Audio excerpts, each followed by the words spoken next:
Sana mutfağa girdi çıtırış durur. Araştırmalarında Türk sporuna, Belediyemizde savun koşularımızın ağırlığı haberlerimiz. Kırgız Respublikası'nın erkek sürüngen baş koçusu, Seyrettirsen asker deniz sporunun erkek okulu Çetin Çekşen Karadeniz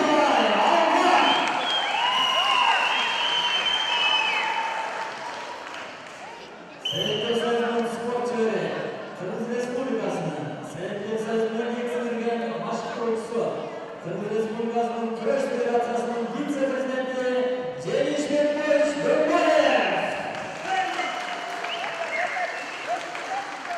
Seyrettirsen sporcuları, Kırgız Respublikası'nın erkek sürüngen baş koçusu, Arda Kolaylos Rozvan İskender.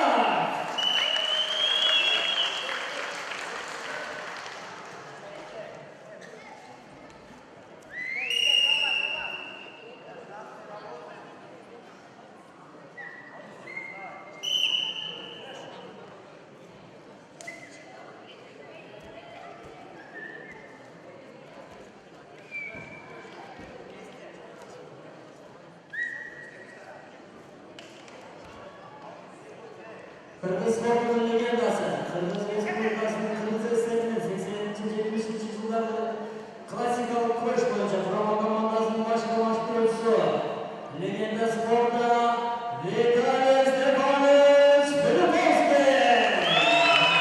Bişkek, Moskva 5.